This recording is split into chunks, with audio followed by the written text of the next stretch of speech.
जी, हमारा जो कॉन्सेप्ट चल रहा है टाइम, वो रिस्क मैनेजमेंट का है।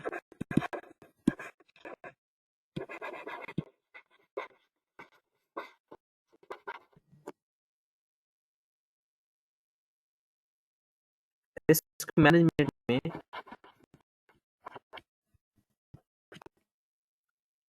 हमने जो हमारा चल रहा था वो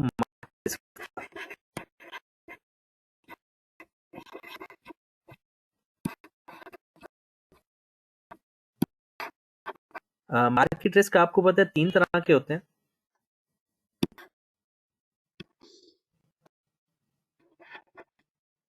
एक होता है रेट ऑफ इंटरेस्ट का रिस्क,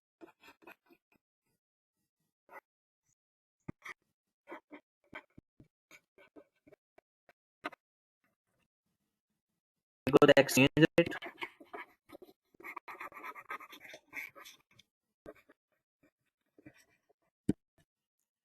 और एक होता है commodity।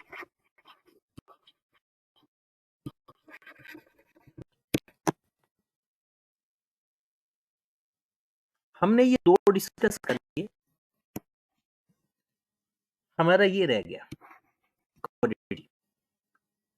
आज हम ये डिस्कस करके फिर थोड़ा सा इनको सम अप करेंगे, एक्सचेंज को भी सम अप करेंगे और रेट ऑफ इंटरेस्ट को भी सम अप करेंगे। तो आज का टाइम, आज हमने देना है कमोडिटी।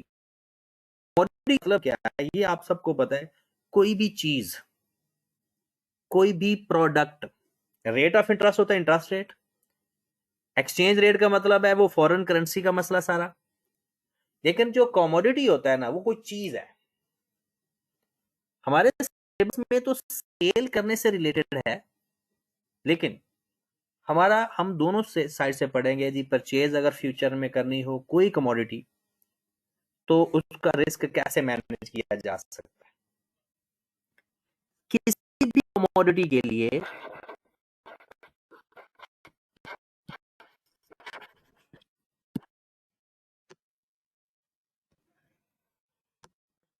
या आपने उसको, अगर suppose that sale in future या परचेज इन फ्यूचर,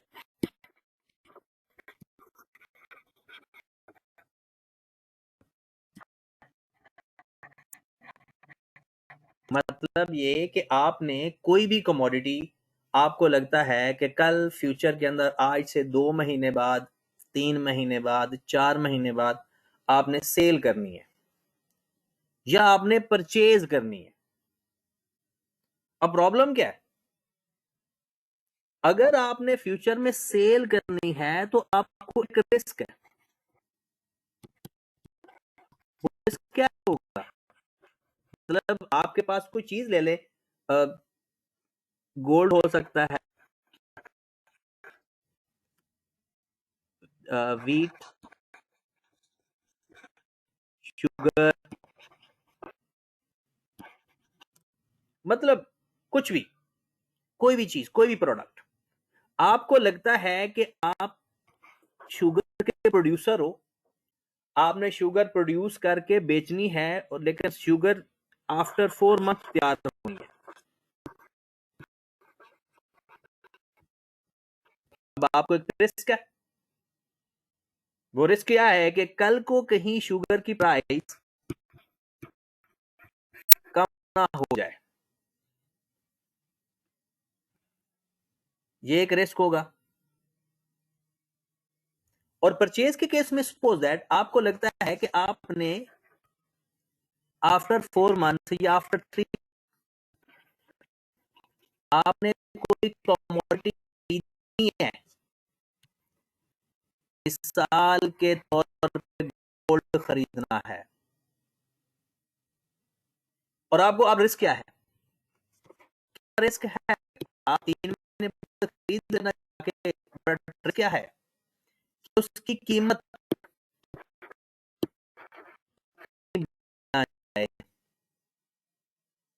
ऐसा ही है। अब वो कहते हैं अगर आप चाहो तो रिस्क हैज कर लो, अगर नहीं हैज करना चाहते तो 3 महीने बाद या 4 महीने बाद जो कीमत होगी उस पर फिर डील कर लेना। बट अगर आप रिस्क हैज करना चाहते हैं तो आपके पास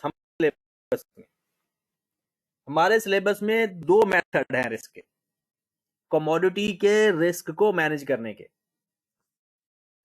कमोडिटी के रिस्क को मैनेज करने के लिए 2 मेथड है हमारे पास, एक फ्यूचर, एक कहते हैं कि हम जो फ्यूचर में आपको डर लग रहा है कि कीमत बढ़ ना जाए या कम ना हो जाए, तो फ्यूचर एग्रीमेंट कर लो या फॉरवर्ड एग्रीमेंट कर लो, उससे क्या होगा कि आपका रिस्क हेज हो जाएगा। लेकिन ये 2 वे रिस्क है, इस एग्रीमेंट से आपको फायदा भी हो सकता है और आपको नुकसान भी हो सकता है। बट ये हकीकत है कि जो भी कीमत होगी आपके साथ हम पहले एग्री कर लेते हैं, उसी कीमत के ऊपर ट्रांजैक्शन कर लेंगे, बाकी हमारी किस्मत और आपकी किस्मत।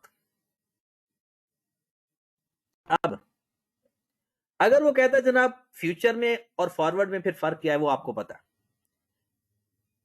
कहता है फॉरवर्ड एग्रीमेंट के लिए आप डायरेक्ट काउंटर पार्टी के साथ अपना एग्रीमेंट होंगे, डायरेक्ट काउंटर पार्टी के साथ आप अपनी कीमत तय कर लो, अपनी शरायत तय कर लो। यहां पर आप थर्ड पार्टी के थ्रू करोगे,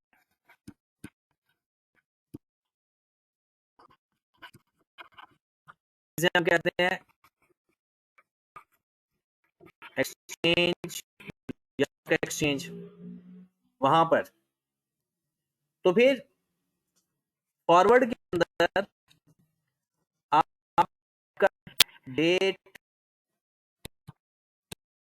टाइम, रेट आपस में स्पेसिफाई कर लो काउंटर पार्टी के साथ, और इवन के क्वांटिटी भी।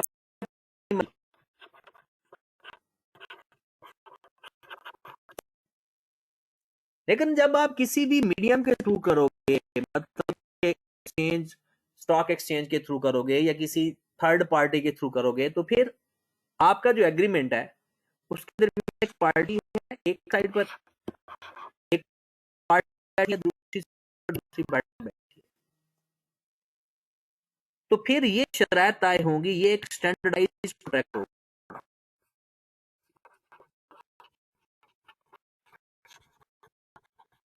आप अपनी मर्जी का साइज नहीं सिलेक्ट कर सकते, डेट भी होगा, रेट भी स्टैंडर्डाइज होगा, स्टैंडर्डाइज होगी, लेकिन काम वही होगा। तो इसके बेसिकली फिर टोटल मैक्सिमम 4 सवाल बन सकते हैं इसमें से। Got it? तो सबसे पहले हम रिवायत के हिसाब से क्वेश्चन करते हैं। एक क्वेश्चन लेते हैं सेल पॉइंट ऑफ व्यू से, एक क्वेश्चन लेते हैं परचेज पॉइंट ऑफ व्यू से, फिर कुछ ऐसे ही फ्यूचर का एक लेते हैं सेल पॉइंट ऑफ व्यू से, एक लेते हैं परचेज पॉइंट ऑफ व्यू से। बट हमारे सिलेबस में ज्यादातर वो उसने सेल को टारगेट किया हुआ है। ओके होगी बात? तो फिर सवाल कहते हैं, ये बहुत सवाल आसान होता है।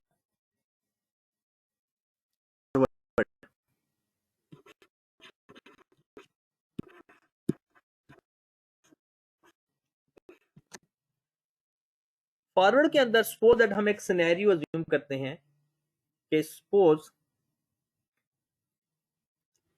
A producer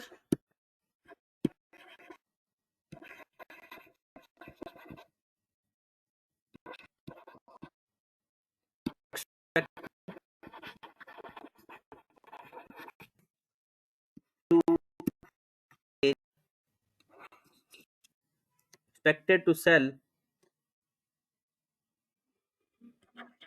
200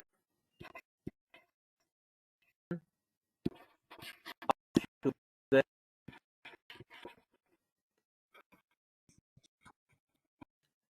after 3 months.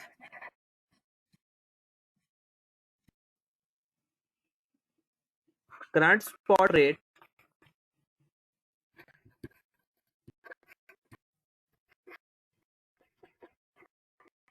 is rupees 5,000 per ton. 3-month forward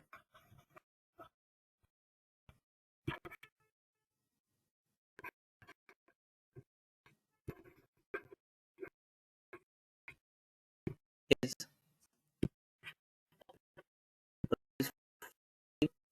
40,000.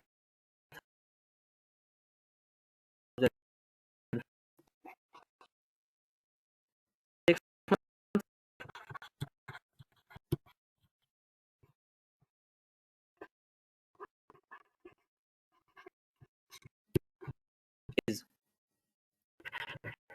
rupees 560,000.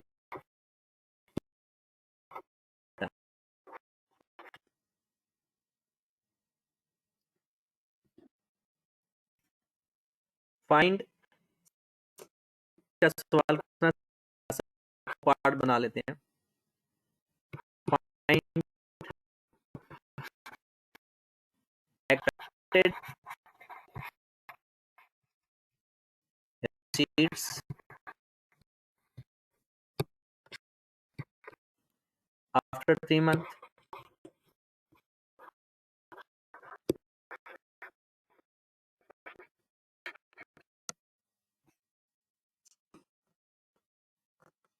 Number 2,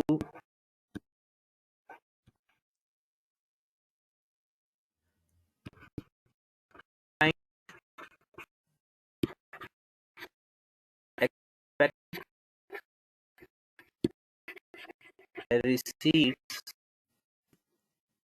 if forward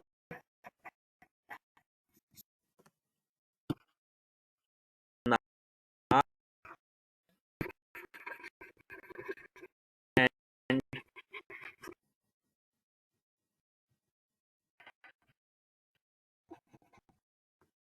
after 3 months. Current spot rate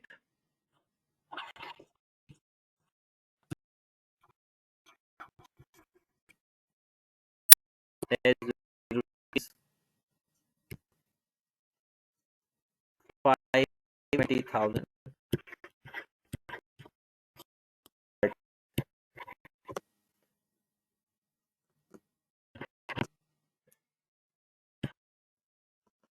So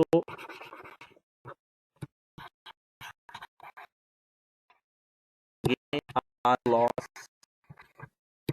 forward.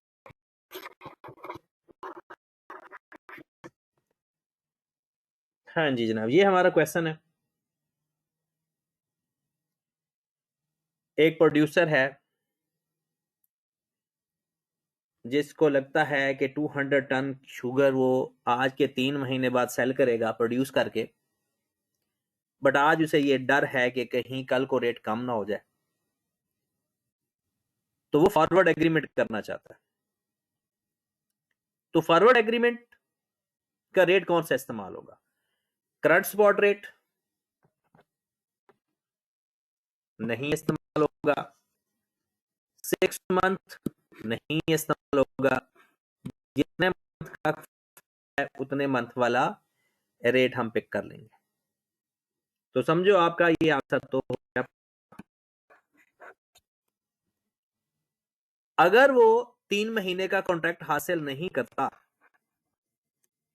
तो फिर उसको 520,000 पर टन पे बेचना पड़ेगा, क्योंकि तब का कॉन्ट्रैक्ट रेट है 520,000. उसे गेन होगा या लॉस होगा फॉरवर्ड की वजह से, वो भी हम देख लेते हैं. तो सबसे पहले तो हमने ये सिंपल, ये एमसीक्यूज में मोस्टली सवाल आ जाता है. पहले हमने सिंपल देखना है, पहला part expected receipt.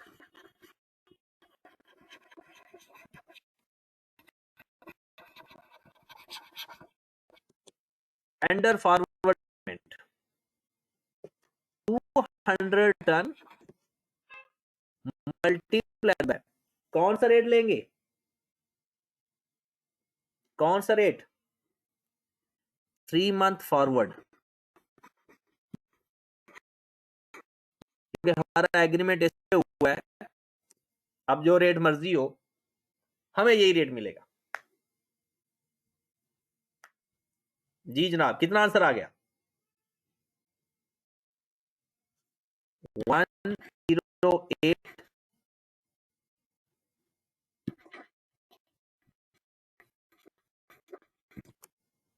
Got it?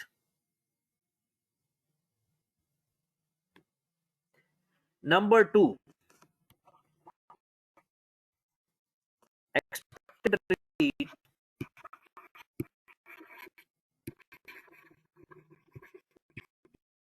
if forward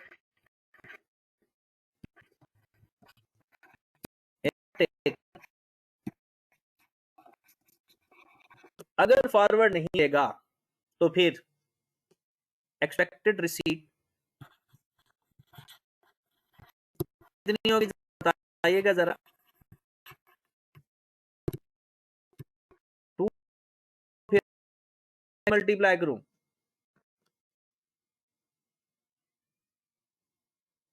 हाँ जी, साथ साथ रिस्पॉन्ड करो। सर 520 520 से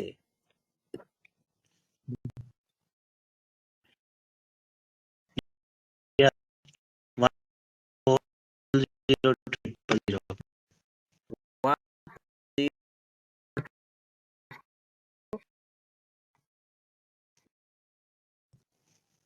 जी, हमें गेन हुआ या लॉस? फॉरवर्ड की वजह से गेन हुआ या लॉस? सर फॉरवर्ड करेंगे तो गेन होगा, गेन नहीं लेंगे तो लॉस होगा। Gain on forward.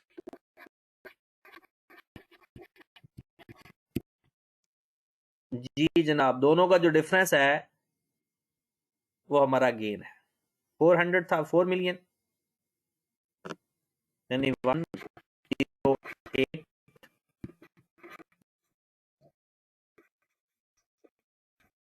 माइनस 104।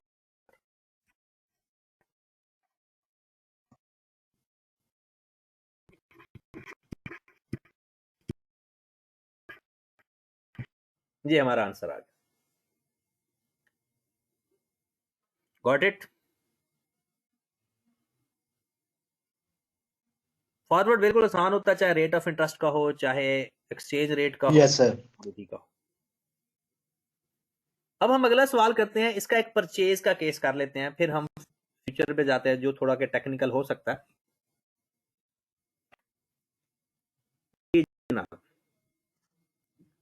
एक और क्वेश्चन लिखिएगा जरा।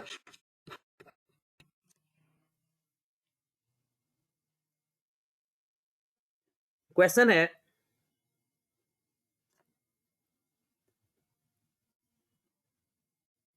कि जनाब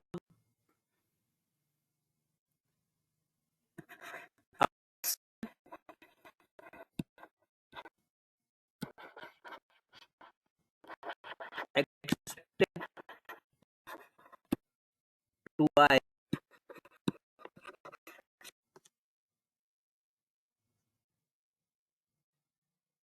20 lakh gold after 6 months।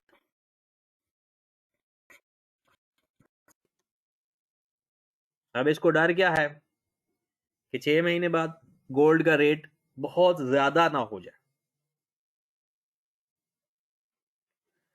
Current spot rate जो है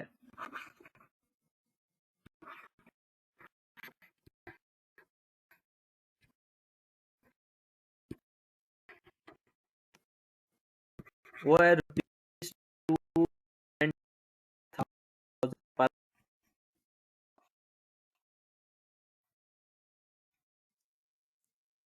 3 month forward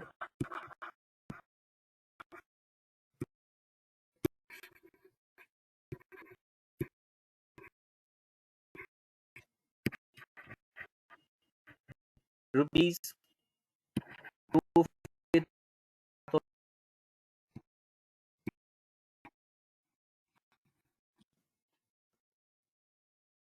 for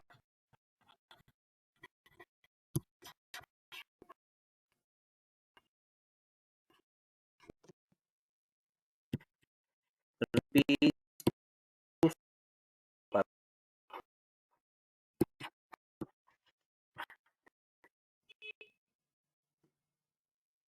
जी जनाब।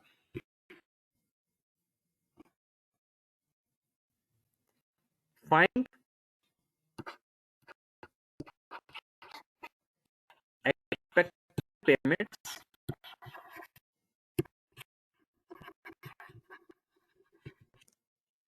after 6 months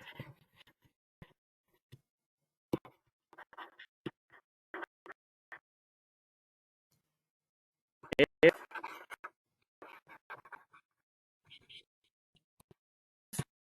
rate of 6 months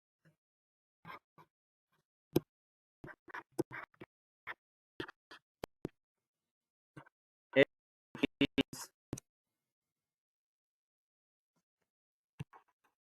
255,000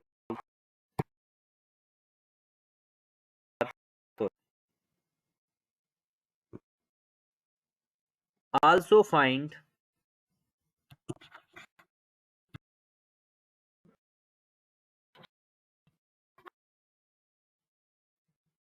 gain or loss of forward।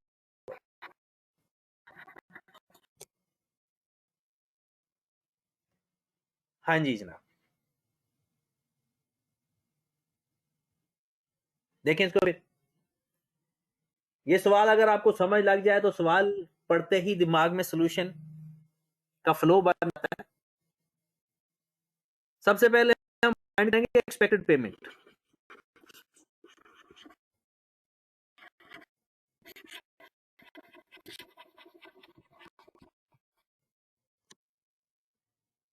हाँ जी, एक्सपेक्टेड आपको 20 तोला सोना खरीदना है 6 महीने बाद। किस रेट के ऊपर आपने एग्रीमेंट किया है? जी 6 मंथ फॉरवर्ड कितना है? 260 260। तो ये आपकी एक्सपेक्टेड पेमेंट्स आएंगी अंडर फॉरवर्ड कॉन्ट्रैक्ट। 260 को 20 से मल्टीप्लाई कर दो, 52 320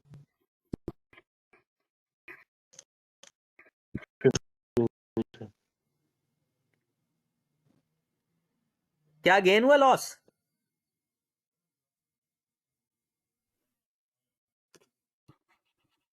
सर ये लॉस हो रहा है। Loss of forward. वजह कि आपको अगर ना ये एक्सपोर्ट होता तो आपको कितने का मिल जाना था? 255,000 का। तो आपको 5,000 का चुना एक तोला के पीछे। आप पहले टोटल फाइंड करके डिफरेंस ले लें, या सिंपल आप डिफरेंस लेकर 100 से मल्टीप्लाई 20 से मल्टीप्लाई कर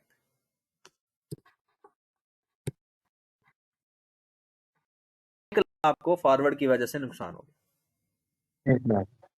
जी जनाब, फॉरवर्ड को छोड़ दें, हो जाएगा अब। Yes sir. चलें जी, फिर हम चलते हैं भाई फ्यूचर पे। ये टेक्निकल चीजें हैं सिर्फ स्टैंडर्डाइज होने की वजह से। वो हम 2 सवाल करते हैं, एक सेल का एक परचेज का, फिर इसके पास पेपर का जो लास्ट अटेम्प्ट में सवाल आया ये देखते हैं, तो फिर हमारा काम हो जाएगा। दोनों सवाल मैं डिफरेंट टेक्निक से करवाऊंगा, तो जरा ध्यान से देखिएगा। फ्यूचर में सिर्फ ये होता है कि स्टैंडर्डाइज कॉन्ट्रैक्ट होता है, इसके अलावा और कोई इशू नहीं है। तो देखते हैं जनाब,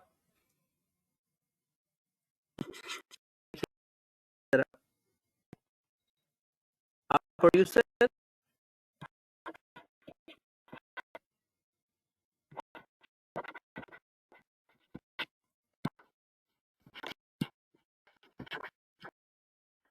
expected to sell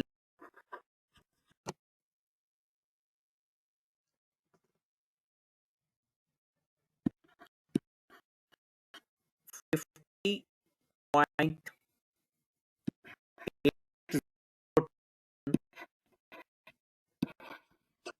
of wheat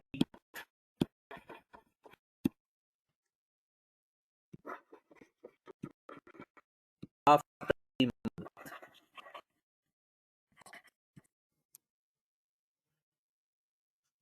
Current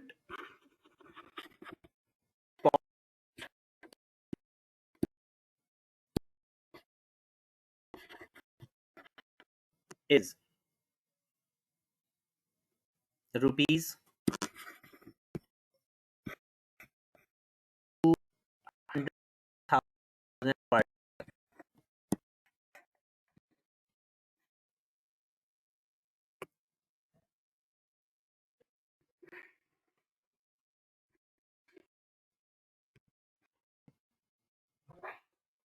यहाँ पर रेट लिख लें,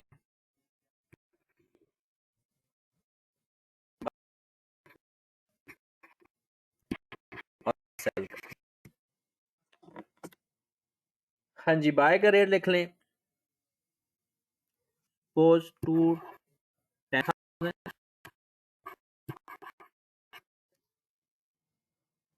और सेल का रेट लिख लें 2,000। ये है फ्यूचर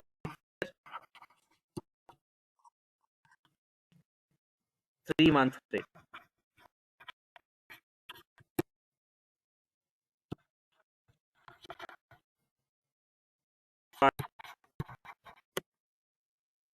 ये क्या लिखा हुआ है आपके पास, फ्यूचर 3 मंथ रेट पर टन। ओके, नेक्स्ट आगे सवाल मूव करते हैं। Next,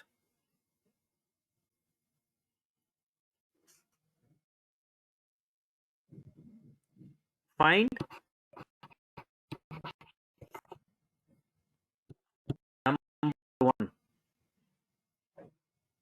effective rate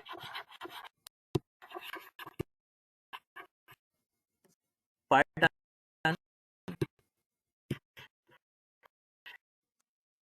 if after 3 months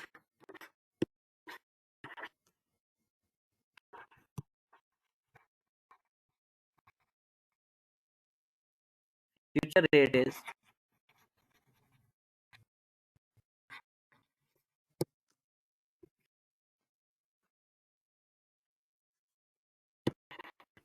rupees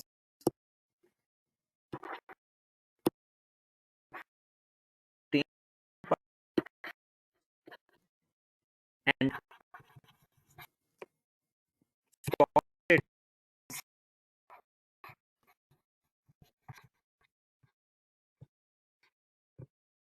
rupees 2 and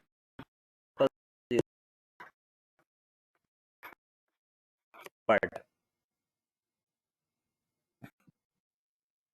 number 2, बल्कि यहाँ पर पहले नंबर पर लिख लें, जहाँ एक्टिव पर टन है,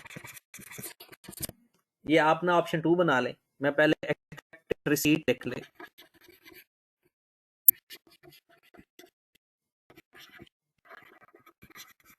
आफ्टर 3 मंथ। दूसरे नंबर पर लिख लें गेन या loss on future,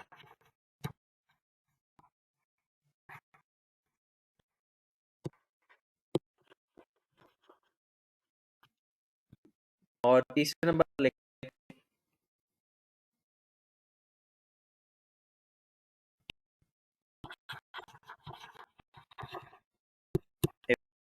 rate of week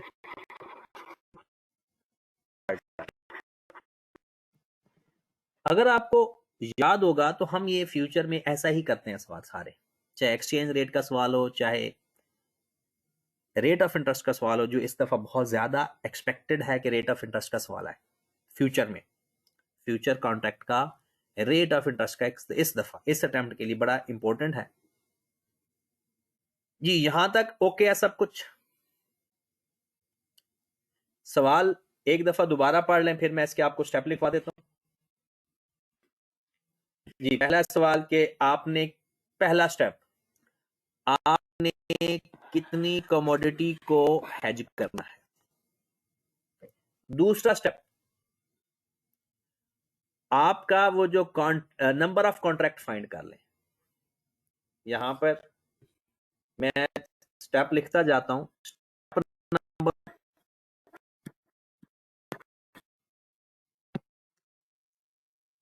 हमने हेज करना है 50.80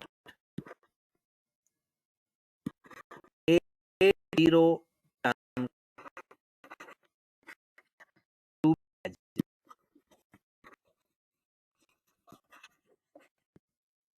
स्टेप नंबर 2 में हमने करना है नंबर ऑफ करने।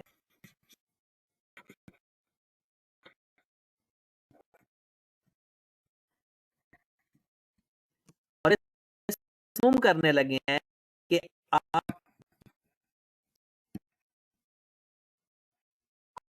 साइज है 1, यानी 1 टन का कॉन्ट्रैक्ट साइज है। कॉन्ट्रैक्ट साइज क्या है? 1 टन का। तो बताओ मेरे भाई कितने नंबर ऑफ कॉन्ट्रैक्ट होंगे, बताइएगा जरा। फ्यूचर है और आपके फ्यूचर का सवाल है, कितने नंबर ऑफ कॉन्ट्रैक्ट होंगे? 51 गुड, 51, क्योंकि नंबर ऑफ 51 हम राउंड ऑफ करके लिखते हैं। स्टेप नंबर 3 में आपने कर देना है अपना। सबसे पहले मुझे बताएं ओपन पोजीशन।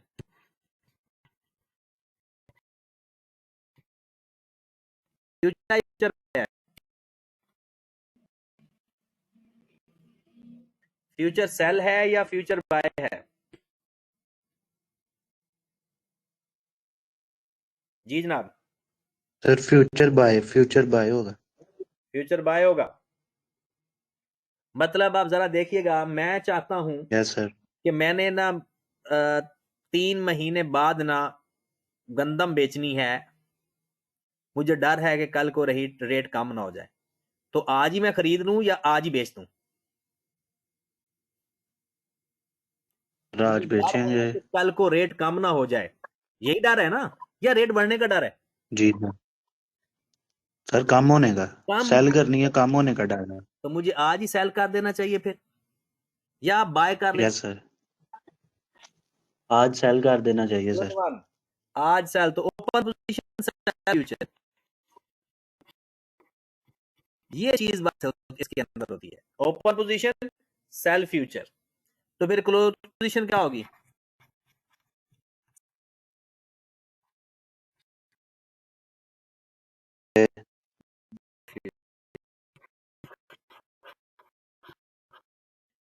यहाँ एक इंतहाई इंटरेस्टिंग चीज मैं आपके साथ डिस्कस करने लगा, मुझे सबसे ज्यादा लोग गलती करते हैं। मुझे बताओ open position cell future, rate कौन सा लूंगा? 2,10,000 या 2,20,000? रेट कौन सा लूंगा? आप एक बैंक के पास गए या एक सर ये हम 220 लेंगे। 2,20 लेंगे। बाकी सारे लोग सुन रहे हो या सिर्फ अवैस ही सुन रहा है? बाकी लोगों तक मेरी आवाज पहुंच रही है? Yes sir. चलें जी, तो फिर जरा इंपॉर्टेंट बात सुनिएगा। आपने चीज बेचनी है खरीदनी है? सर बेचनी है हमें। बेचनी है, तो आपने अपने आप को हमेशा एडवांस रखना है। आपने अपने आप को हमेशा एडवांस पोजीशन में रखना है। और ये बाय जो लिखा हुआ है हमारे पास लिखा होता है, याद रखें ये उस पार्टी के लिहाज से लिखा होता है जहां पर हमारा एग्रीमेंट हो रहा होता है। उसने बाय करना है, हमने सेल करना है। तो याद रखें जब भी ये आपको फ्यूचर का रेट दिया होता है ना, फ्यूचर का, चाहे एक्सचेंज रेट हो चाहे रेट ऑफ इंटरेस्ट हो, आपने अपने आप को दोनों रेट में से वो रेट लेना है जो आपका एडवर्स पोजीशन बन रहा हो। ये जो बाय लिखा हुआ है ना, ये हमारे लिहाज से नहीं लिखा होता, ये किसके लिहाज से लिखा होता है? अपोजिट पार्टी के लिहाज से। उसने बाय करना है तो इसका मतलब है हमने सेल करना है। तो यहां पर रेट आएगा, दैट इज ओपन पोजीशन। ये बात समझ लगी? यही इंपॉर्टेंट बात है इसके। पहले ओपन पोजीशन में सेल है या बाय है? यस। फिर रेट कौन सा लेना है? रेट का तो हमें पहले ही पता है, रेट हमेशा एडवर्स पोजीशन में लेना है। अगर आपको कोई रिसीट हो तो लोअर रेट, कोई पेमेंट हो तो हायर रेट, चाहे वो जिस तरह से मर्जी बता दे। कभी वो बिड ऑफर रेट बताएगा, कभी वो बाय और सेल करके बताएगा। तो आप अगर या तो फिर कंफ्यूज, और जो भी गिवन होगा ना वो अपोजिट पार्टी के लिहाज से गिवन होता है। ठीक होगी बात? लो जनाब, तो क्लोज पोजीशन में बाय फ्यूचर है, तो बाय फ्यूचर का क्या रेट गिवन है? ये क्लोज पोजीशन है।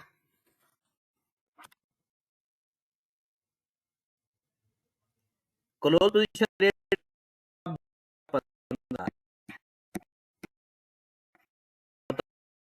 हुआ या लॉस हुआ?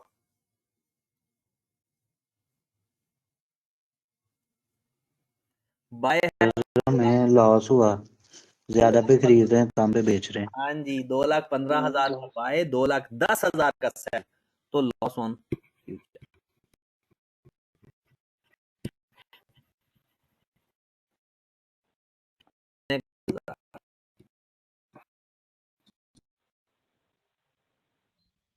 Loss on future 5,000। ये बात समझ लगी है सबको या दोबारा दोहराने की जरूरत है? Yes sir. Okay okay. ये बात वैसे अब वो नो सर। काफी दिनों के बाद क्लास रखी है ना, तो इसलिए थोड़ा सा परेशानी हो रही होगी आपको, अदरवाइज ये वही पुरानी बातें हैं जी। नेक्स्ट स्टेप, बस सवाल हमारा हल हो गया, आगे तो बस रिक्वायरमेंट पूरी करनी है हमने। सबसे पहले अपना फाइंड कर दे लॉस ऑन फ्यूचर। एक का लॉस है, एक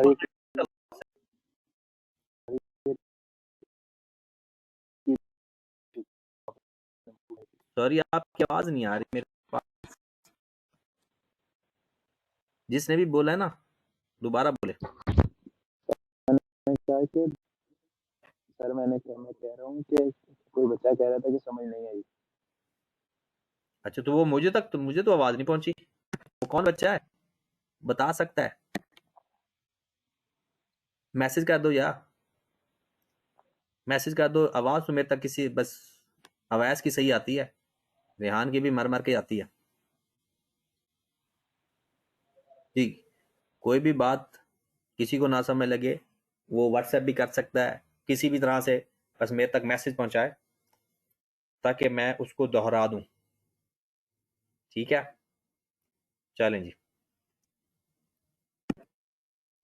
अब टोटल लॉस कैसे आएगा? Number of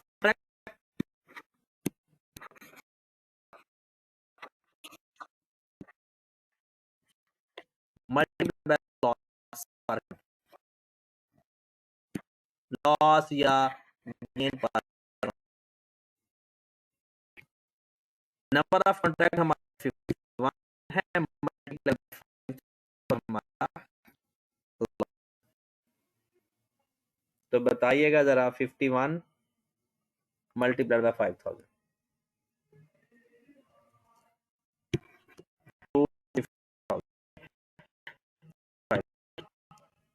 255,000। That is the loss. Next,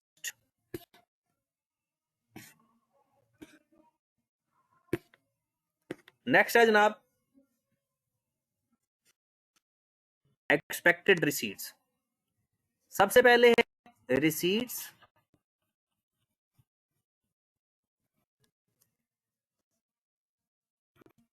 कितनी रिसीट्स हैं? हमें एक्चुअल में कितनी रिसीट्स होनी है? करंट स्पॉट रेट है जनाब 2,00,000 multiplied by 50.80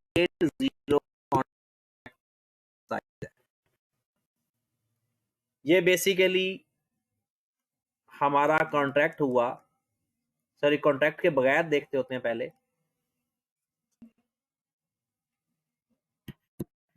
107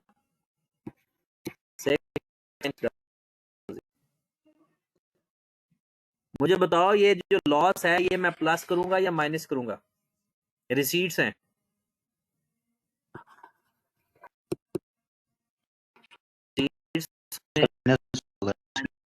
loss of future minus होगा।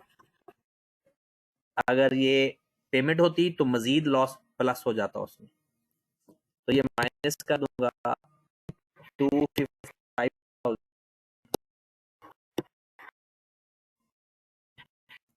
तो मेरे पास नेट रिसीट्स आ जाएंगे।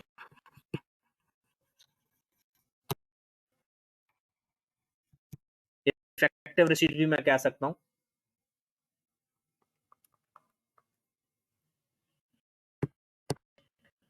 वन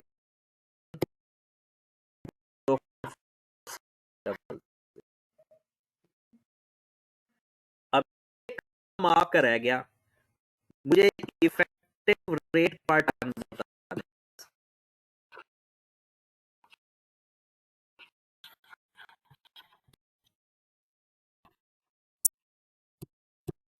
जो हमें इफेक्टिव रेट पर टन मिला, मुझे इतने पैसे मिलेंगे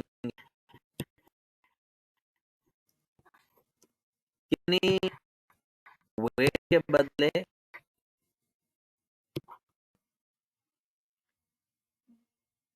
50.80। एक्चुअल तो मेरी यही क्वांटिटी है ना। ये आएंगे 206 980। 290। ये हमारा सवाल कंप्लीट हो गया। हाँ जी, पहले तो आप बताएं, मैं इसको थोड़ा सा जूम आउट कर देता हूँ ताकि आपको ना सारा सवाल एक प्लेटफॉर्म पे नजर आए।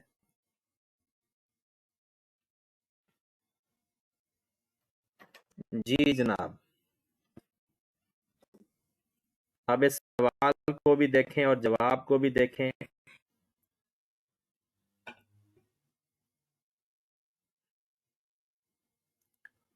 और इसमें से आप पूछें कि जो बात आपको नहीं समझ लगी ना वो हम डिस्कस कर लेते हैं मजीद।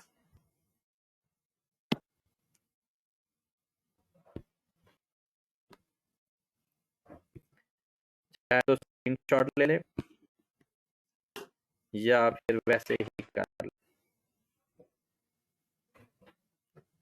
जो बात भी आपको समझ नहीं लगी वो पूछ ले। क्लियर है ये बात सारी?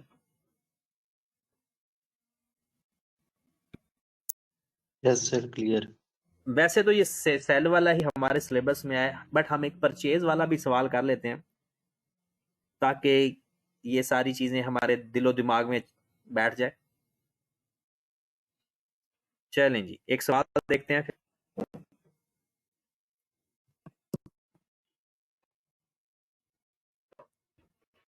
चाहे इसी सवाल को थोड़ा सा चेक कर लेते हैं या बल्कि एक सवाल एक ही लो।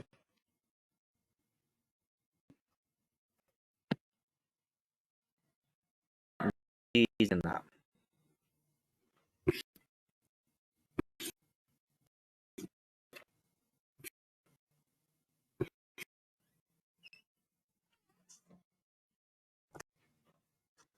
एक क्वेश्चन केस का केस। वैसे ये पेपर में आने के चांसेस कम है,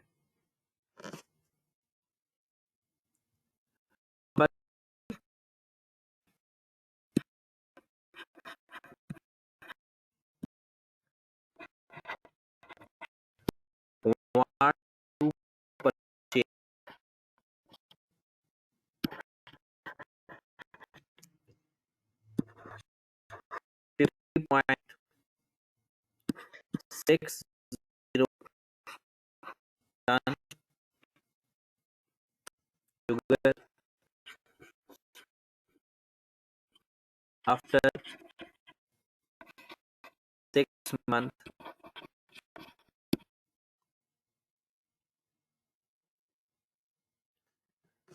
Spot rate, current spot rate,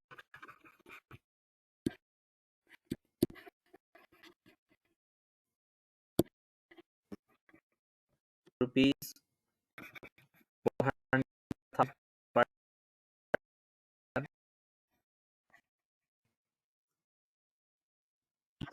6 months future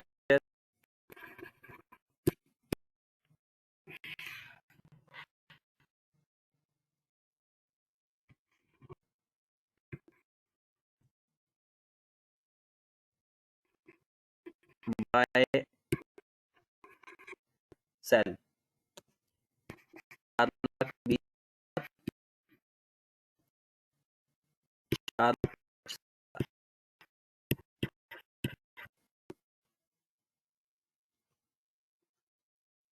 after 6 months.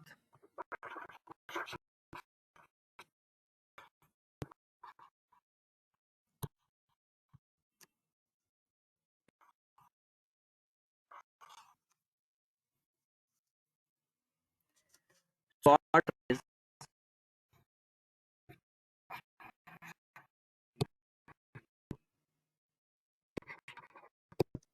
rupees 430,000.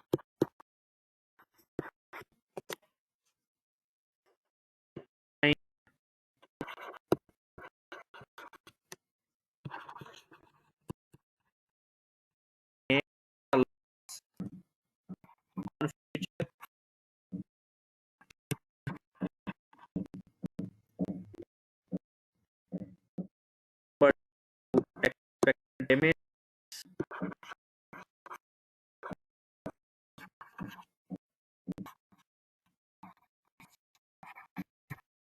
number 3, effective rate.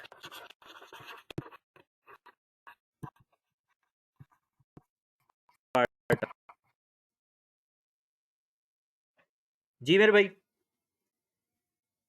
हाँ जी, देखिएगा जरा कि आप ना मुझे स्टेप बाय स्टेप वर्किंग करके दिखाते जाए, हम साथ साथ ये सवाल करते जाते हैं, ठीक है? आइए जरा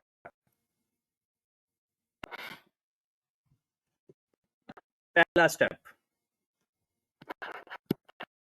आप कितनी क्वांटिटी है करनी है? 54.6 54, यही है ना? 50.6 सर 50 नहीं है? 50, सॉरी 50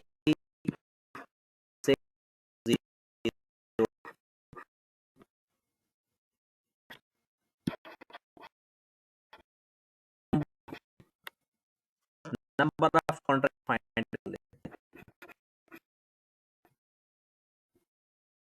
रहे हैं, कॉन्ट्रैक्ट यहाँ पर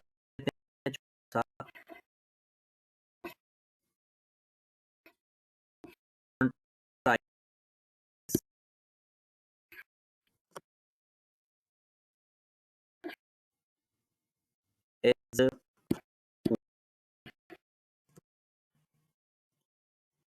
number of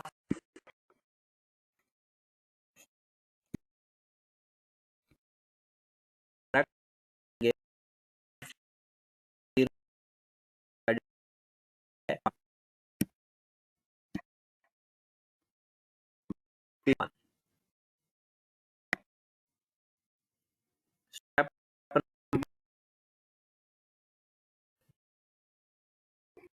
open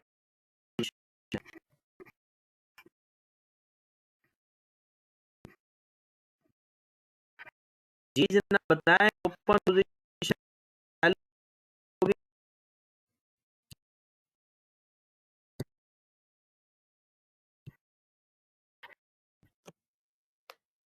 मैंने खरीदना है, परचेज करना है, मुझे डर है कि कहीं कल को रेट ज्यादा ना हो जाए, मुझे आज खरीद लेना चाहिए,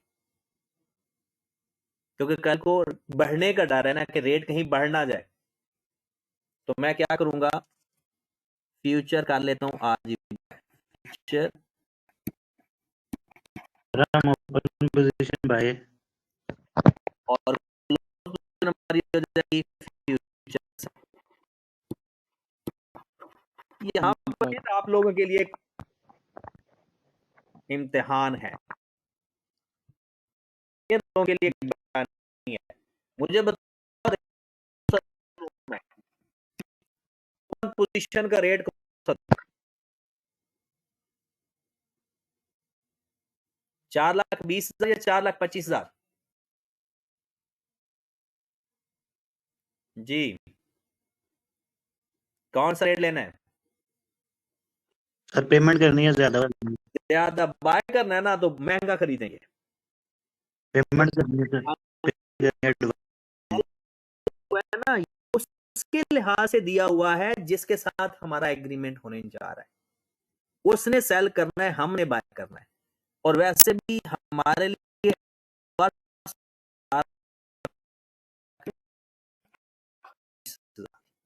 यहां पर मसला आएगा, क्लोज पोजीशन का रेट कौन सा लूंगा मैं, ये मुझे बताएं जरा, क्लोज पोजीशन का रेट।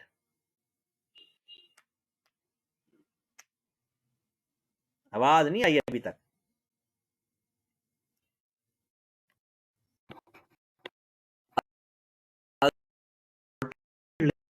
हाँ जी, 430 अगर या आपको, फ्यूचर रेट तो दिया ही नहीं हुआ सर। अगर फ्यूचर का रेट ना बताया हो तो स्पॉट रेट लेते हैं। स्पॉट रेट ना, अगर फ्यूचर यानी मेच्योरिटी डेट वाले दिन, ये बात याद रख लो, कहीं हाथ पे लिख लो, अगर फ्यूचर यानी मेच्योरिटी डेट वाले दिन आपको दोनों रेट गिवन है, तो यहां पर फ्यूचर का रेट लेंगे और बाद में स्पॉट रेट लेंगे जब वो कॉन्ट्रैक्ट करते हैं क्लोज। बट अगर दोनों में से कोई एक रेट गिवन हो तो दोनों जगह वही रेट इस्तेमाल कर लेना, सेम। दोनों रेट गिवन हो तो अपना अपना रेट, जैसे पिछले सवाल में किया था, अपना अपना रेट इस्तेमाल किया था। बट अगर दोनों में से कोई एक गिवन हो, फ्यूचर का गिवन हो या स्पॉट, उन दोनों को जगह वही रेट इस्तेमाल कर लेते हैं। तो लॉ जनाब, 4,25 खरीदा, 40 का बेचा,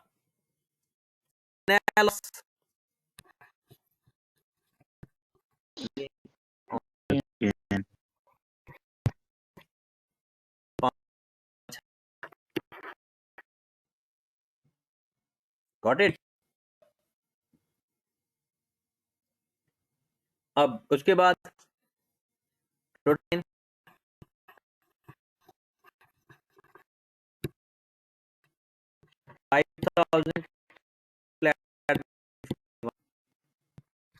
नंबर ऑफ कॉन्ट्रैक्ट से मल्टीप्लाई कर दिया,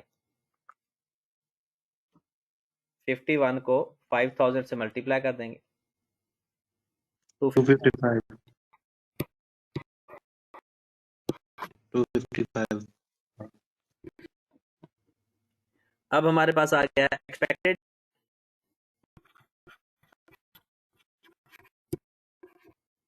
पेमेंट।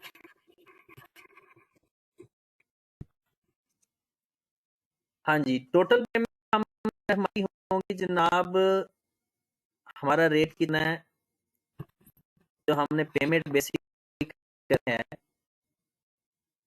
50.60 मल्टीप्लाइड बाय 430,000, क्योंकि एक ही रेट। अगर यहाँ पर फ्यूचर और स्पॉट रेट अलग अलग होते तो यहाँ पर स्पॉट रेट इस्तेमाल होता। अब रेट ही एक है तो जो रेट है वो दोनों जगह पर इस्तेमाल हो जाएगा।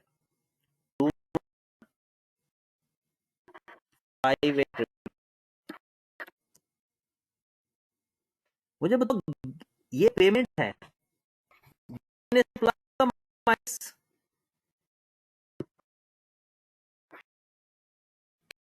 माइनस माइनस होगा, क्योंकि पेमेंट में गेन हमारे लिए फायदा है। तो हमारी नेट पेमेंट आ जाएंगी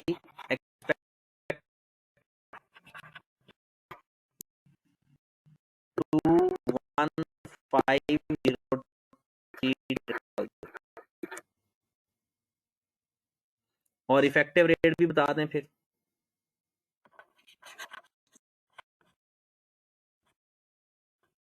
इफेक्टिव रेट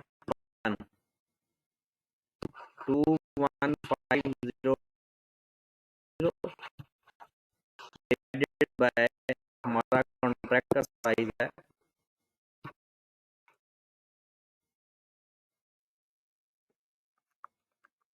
जी जनाब। कितनी आ गई एक टन की कीमत? 4,20,900।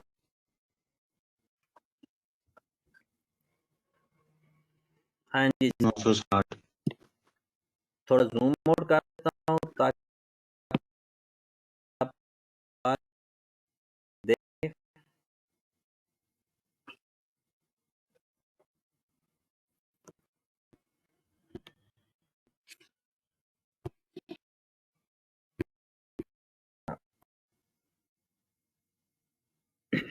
इसको नोट फरमाएं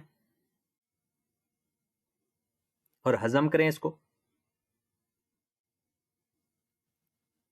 नोट कर लिया है तो बताएं। मैं आपको लास्ट अटेम्प्ट के पास पेपर 2 दफा कमोडिटी का सवाल आया, दोनों डिस्कस कर देता हूं। एक तो बहुत ही फनी सवाल था, 2 नंबर का था। वाकई बंदे का सवाल को देखकर हासा निकल जाता है। दिखाऊं सवाल वो?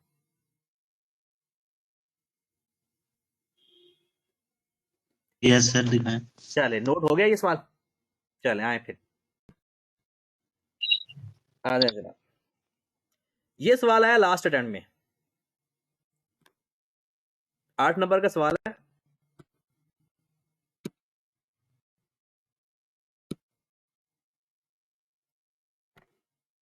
देखिएगा जरा, मैंने करवाना नहीं है, करना आपने खुद ही है। मैं पढ़ देता हूं क्योंकि सवाल मैं करवा चुका हूं।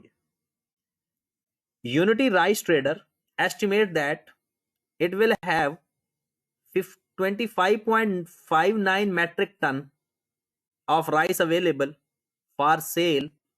आज डेट है 1 सितंबर 23 और आपको सेल कब करना है में? तो 1 सितंबर से लेकर 29 फेब तक कितने महीने बन जाते हैं? 6 month। In view of a recent volatility of food prices, URT is considering hedging its market risk. The following information is available. Current spot rate 90,000 per metric ton. Future contract for 1 metric ton set 2 expiries is priced at 93,500। ये future है।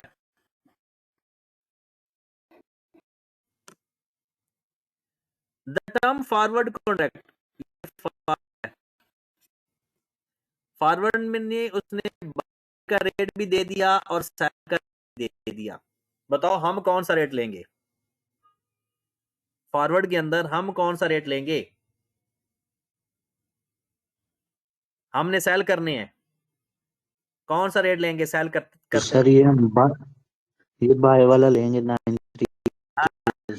क्योंकि cell हम कर रहे हैं, हमारी जो opposite party है वो बाय कर रही है। तो जब भी सिंपल सी बात है यार, आप बाय सेल बिड ऑफर का समय ना लगे ना, अपने आप को एडवर्स पोजीशन में रखना है at the time of taking the rate. कहता है जी 5 नंबर में, वो कहता है determine the outcome using the future and forward. कहता है फ्यूचर भी बताएं और फॉरवर्ड भी बताएं।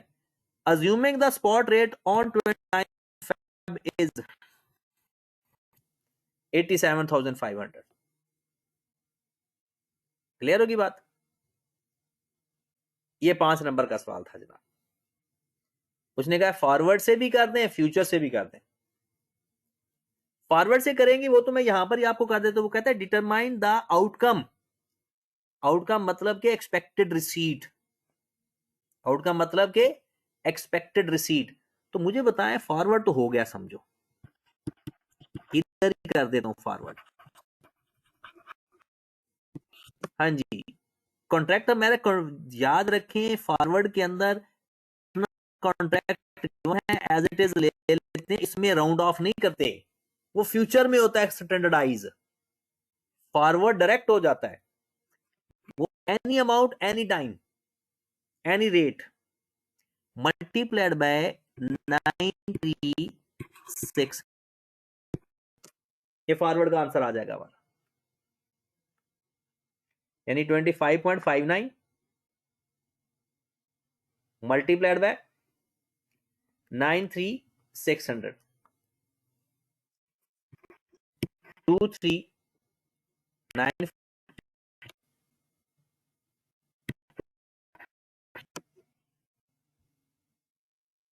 ये हमारा एक्सपेक्टेड रिसीट्स आ गई, 93,600 पे हम सेल कर देंगे। फ्यूचर में हमें करना पड़ेगा काम।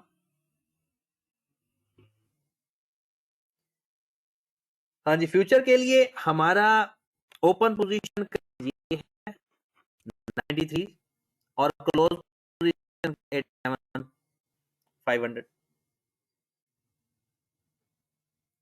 और बाकी वही तरीकाकार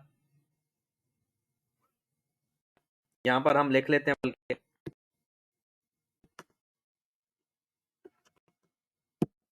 मैं सारे स्टेप नहीं कर रहा, जस्ट सोल्यूशन ये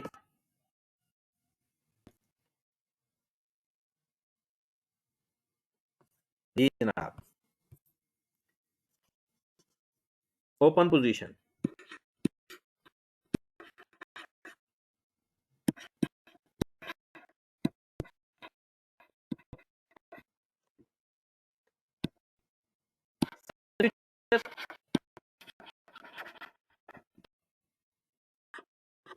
इस डेट पे जनाब आपका फ्यूचर कॉन्ट्रैक्ट है 93,500, ये नीचे का रेट है, रेट नहीं है। Close position by future,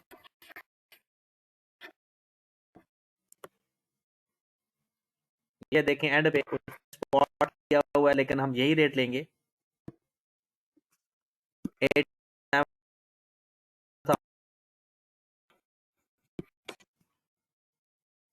gain हुआ लॉस,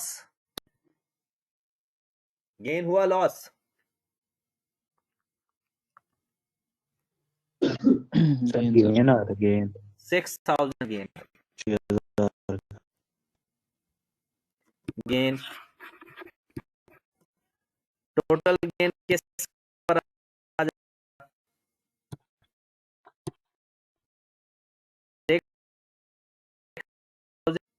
26, जो कि नंबर ऑफ कॉन्ट्रैक्ट है ना,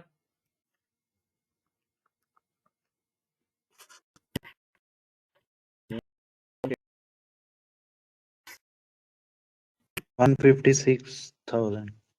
अब आ जाओ जरा, इसको क्लोज करते हैं। हमारी रिसीट्स हैं,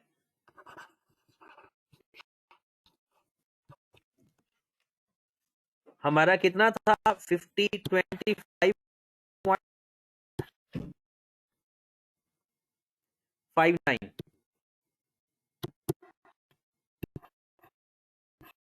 मल्टीप्लाई 87,500,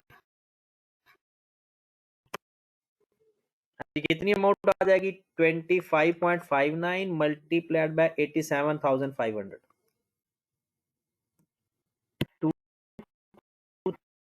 239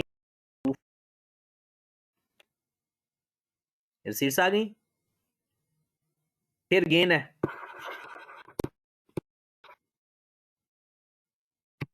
मुझे करना है, गेन प्लस करना है माइनस करना है,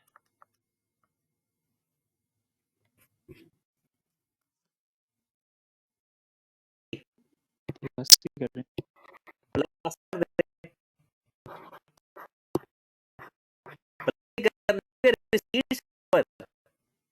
रिसीट्स में फायदा तो ऐड होना है, पेमेंट में माइनस होता फायदा, तो रिसीट और गेन तो एक ही बात होगी ना।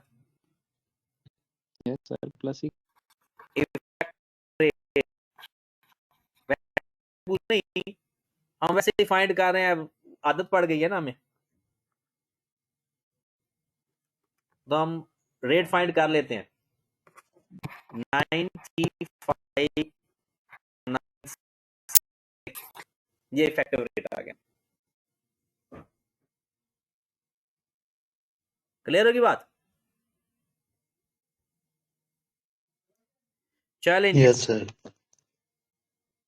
जरा इसके बी पार्ट पे, ये ना बी इस आई क्या बाज नहीं आता, कोई ना कोई चीज ऐसी दे देता 2-4 नंबर की कि गरीब लोग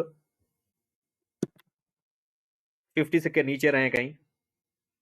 कहता है suggest the optimal strategy of UFR/URT along with appropriate justification। थोड़ा सा मैं जूम आउट करता हूं ताकि क्लियर नजर आइए सवाल।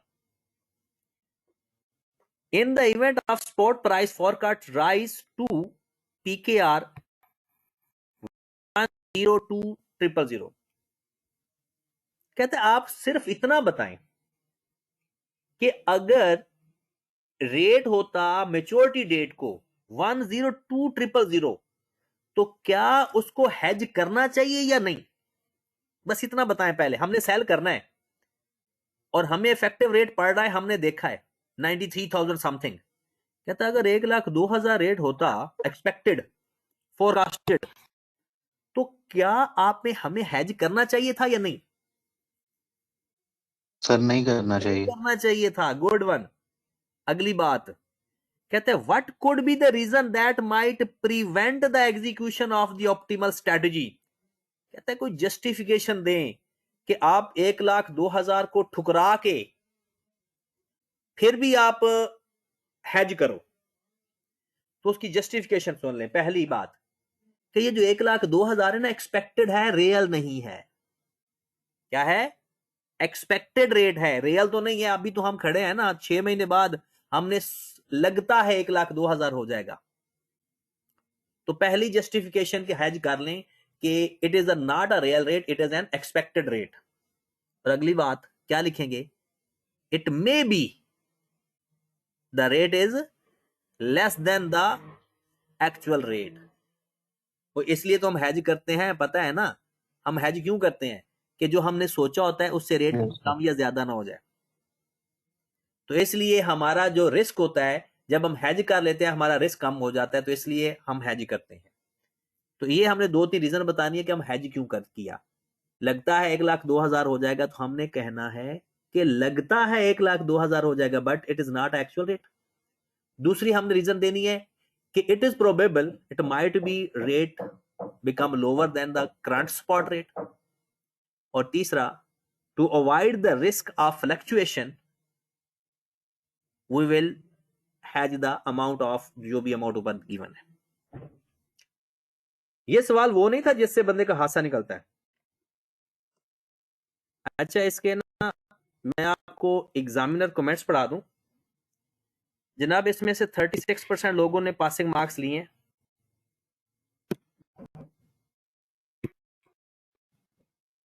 यानी इस सवाल में 36% लोगों ने पासिंग मार्क्स लिए हैं। और गलती कहां पर की है आप में? ये गलती है जनाब, many examinee fail for the fact standard contract is 1 ton और 26 कॉन्ट्रैक्ट, मतलब उन्होंने 25.9 ही ले लिया फ्यूचर में भी। Some examinees incorrect spot rates to calculate profit on future, और फॉरवर्ड में गलत रेट लिया। फिर many examiners demonstrate their lack of conceptual understanding of hedging risk while suggesting the best strategy। मतलब वो कहता है अंग्रेजी लिखने में प्रॉब्लम था उन्हें। Examinee who correctly suggested a no hedge strategy did not provide the reason that might prevent the execution बताना था कि हमने ये एग्जीक्यूट क्यों करना है, मतलब हमने हेजिंग क्यों करनी है वो बताना था। लोगों ने कह दिया कि नहीं यानी नो हेजिंग में फायदा है, लेकिन उसने कहा था कि आपने वो स्ट्रेटजी एग्जीक्यूट हेजिंग करवानी है, उसके लिए कोई जस्टिफिकेशन देनी है। ठीक है जनाब, चलें जी। अब जरा ओके सर। कमोडिटी का एक 2 नंबर का सवाल आया हुआ पेपर में। अब जरा इसका जवाब आपने सबने मिलके देना है। ये सवाल आप, इसके सवाल का जवाब आपने देना है। देखिए जरा, a cotton producer estimates 20 ton of cotton sale in 3 months. He gathered the following information for the purpose of hedging using the future. लो जनाब, साफ साफ उसने बता दिया जी फ्यूचर है। Future contract for 1 ton with 3 month to expiry is 31,500। क्या था? Future contract है 1 टन का 31,500। हमारा एग्रीमेंट हो गया। प्रोड्यूसर विल सेल, यहां पर देखें, producer will cell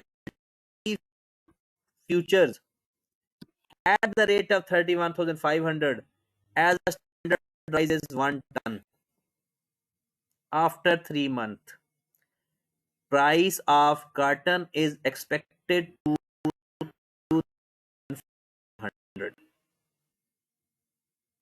What is the cotton producer rate if he decided to hedge future? कहता है, अब देखिएगा जरा जरा सवाल को दोबारा पढ़िएगा। फ्यूचर कॉन्ट्रैक्ट है 1 टन का 31,500। Okay, producer will sell 20 futures at 31,500 as the standard contract size is 1 ton. After 3 months, price of cotton is expected to be 32,500. What is the cotton producer effective rate per ton if he decided to hedge through future? बताया जनाब, कौन सा rate effective rate होगा? फिर D वाला 31,500। याद रखें, जो रेट हमारा फॉरवर्ड रेट है वो एग्जैक्ट वही होता है इफेक्टिव। लेकिन अगर ये टन चेंज हो जाते ना, यानी 20.5 हो जाते, 20.3 हो जाता, 20.7 हो जाता, तो फिर इफेक्टिव रेट में थोड़ा सा फर्क आता है। वो जो फ्यूचर का हमारा कॉन्ट्रैक्ट होता है ना, जिस रेट के हमारा एग्रीमेंट होता है, तो कॉन्ट्रैक्ट साइज की वजह से थोड़ा सा रेट, इफेक्टिव रेट फ्लक्चुएट हो जाता है। और इसमें आपको पता है कि क्यों नहीं फ्लक्चुएट हुआ? पता है क्यों? क्योंकि 20 टन एग्जैक्ट कॉन्ट्रैक्ट थे, इसको हल करने की भी जरूरत नहीं थी। हाँ, अगर कॉन्ट्रैक्ट 20.5 56 20.20 तो नंबर ऑफ कॉन्ट्रैक्ट 21 जाते, 20 हो जाते, फिर बहुत इफेक्टिव रेट, वरना जो एग्रीमेंट होता है वही रेट होता है। ठीक है जनाब, चलें जनाब, हमारा कमोडिटी कंप्लीट हो गया। और मैं आपको ओके सर। ना मैं शेयर करता हूँ इन्वेस्टमेंट अप्रेजल और बजटिंग के सवाल कुछ, और वो मैंने करवाने हैं। पहले आप लोग सिर्फ एक दफ़ा पढ़ लीजिएगा, कोशिश कर लीजिएगा, अगर सॉल्व होते हैं तो ठीक है, नहीं तो वो भी मैं करवाता हूँ। तो पहले मुझे 2 दिन दे दीजिए, मैं ये रिस्क मैनेजमेंट के सवाल, इसके पास पेपर आपको करवा दूँ, तो कल मैं बाकी पास पेपर करवाऊंगा आपको, तो फिर इंशाल्लाह नेक्स्ट हम बाकी के पास पेपर देखेंगे। ठीक है जनाब, कोई आपकी तरफ से भी सजेशन हो तो मुझे प्लीज बताइएगा, उसको भी मैं कंसिडर कर लूंगा। ठीक है जी, सर फिनांस करा दें, ये इन्वेस्टमेंट अप्रेजल और जो है बजटिंग ये एंड पे कर लें। ठीक है, ऐसा कर लेते हैं, कॉस्ट ऑफ फाइनेंस पहले कर लेते हैं, बजटिंग और जी सर। अप्रेजल बाद में कर लेंगे। ठीक है जी, ओके जी। जी sir, okay, thank you sir. अल्लाह हाफिज़ सर।